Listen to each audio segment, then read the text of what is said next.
ఇక ఉమ్మడి నిజామాబాద్ జిల్లాలో 2 మున్సిపాలిటీలో ఇక్కడ హంగ్ ఏర్పడింది. బోధన్, కామారెడ్డి ఈ 2 మున్సిపాలిటీలో కూడా ఇప్పుడు హంగ్ ఏర్పడింది.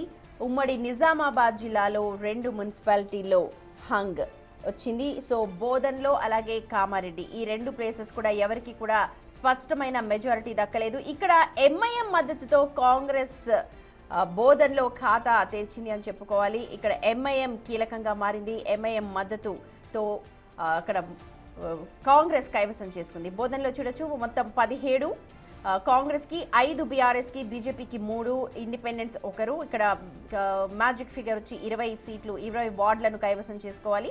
సో 20 వార్డులను కైవసం చేసుకోవడానికి కాంగ్రెస్కి చాలా ఎడ్జ్ ఉంది. కామారెడ్డిలో కనుక ఒకసారి చూస్తే 49 వార్డులకు గాను 19ని కాంగ్రెస్, 11 బీఆర్ఎస్, బీజేపీ ఇక్కడ 16 గెలుచుకుంది. ఇతరులు ఇండిపెండెంట్లు 3 గెలుచుకున్నారు. సో ఇక్కడ కూడా హంగ్ ఏర్పడింది.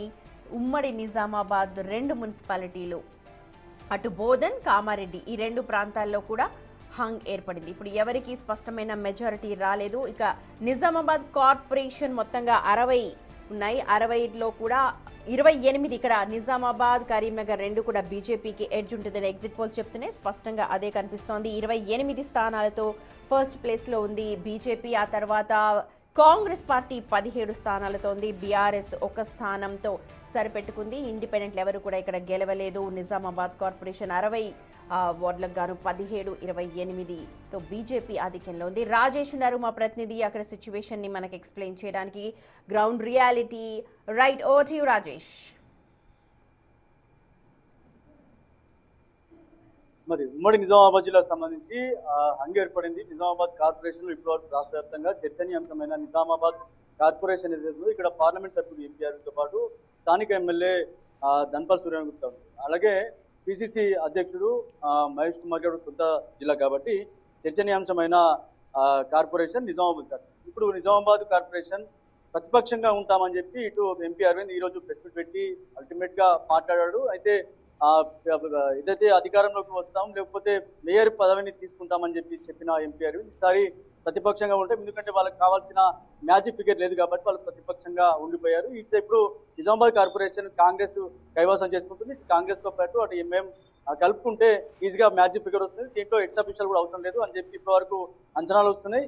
ఎక్స్ అఫీషియల్ ఉన్న ఇద్దరు కూడా కలుపుకుంటే ఇంకా మ్యాజిక్ ఫిగర్ పెరిగే అవకాశం. ఈ నేపథ్యంలో నిజామాబాద్ కార్పొరేషన్ క్లీన్ స్వీప్ అయినట్టే కాంగ్రెస్. అయితే బోధన్కి వచ్చేసి 17 కాంగ్రెస్కి వస్తే, ఎంఏఎంకి 12 వచ్చాయి, బీఆర్ఎస్కి 5 వస్తే, బీజేపీకి 3 వచ్చాయి, ఒక ఇండిపెండెంట్ వచ్చింది. ఇందులో సుమారు 24కు పైగా, 20 నుంచి 24కు పైగా ఒకవేళ కాంగ్రెస్కి వస్తే కైవసం చేసుకుంటుంది. ఈ నేపథ్యంలో ఇప్పటికే ఎంఐఎం పార్టీకి సంబంధించిన అక్కడ 12 సీట్లు వచ్చాయి కాబట్టి కాంగ్రెస్ పార్టీకి 17 వచ్చాయి. ఈ నేపథ్యంలో అక్కడ స్థానికంగా ఉన్న మాజీ మంత్రి ఎమ్మెల్యే సుదర్శన్ రెడ్డి ప్రభుత్వం ముఖ్య సలహాదారులు, అక్కడ రాజకీయంలో సీనియర్ గా ఉన్నాడు. అక్కడ ఎంఐఎం పార్టీతో కలుపుకొని ఏదైతే బోధన్ చైర్మన్ కైవసం చేసుకునే అవకాశంగా ఉన్నట్లు తెలుస్తుంది. దాంతోపాటు ఇప్పటికే అన్ని కలుపుకొని ఒక కార్పొరేటర్ ఏవైతే ఉన్నారో ఒకటి తగ్గించుకునే కోణంలో వారిని కూడా కలుపుకుని చైర్మన్ తీసుకునే అవకాశం ఉన్నట్టు తెలుస్తుంది. ఇక చివరిగా కామారెడ్డికి సంబంధించి చూస్తే, కామారెడ్డి స్థానికంగా ఉన్న ఎమ్మెల్యే బీజేపీకి సంబంధించిన వెంకటరామరెడ్డి ఒక్కడే అక్కడ సంబంధించిన పూర్తిగా మెజార్టీ తీసుకొచ్చుకున్నాడు. ఎందుకంటే 16 బీజేపీ వచ్చాయి, అక్కడ 19 కాంగ్రెస్ వచ్చాయి, 11 బీఆర్ఎస్ వస్తే, 3 ఇండిపెండెంట్ వచ్చాయి. 3 ఇండిపెండెంట్స్ ఎవరైతే ఉన్నారో 3 ఇండిపెండెంట్స్ ఇప్పటికే కాంగ్రెస్ పార్టీలో చేరారు.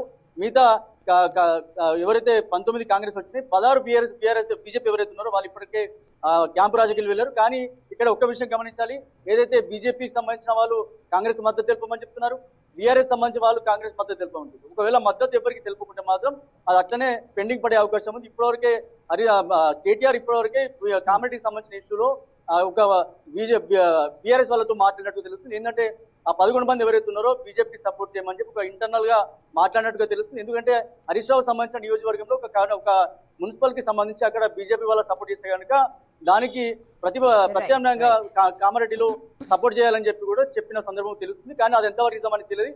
కానీ కామారెడ్డిలో మాత్రం పెండింగ్ పడే అవకాశం ఉంది.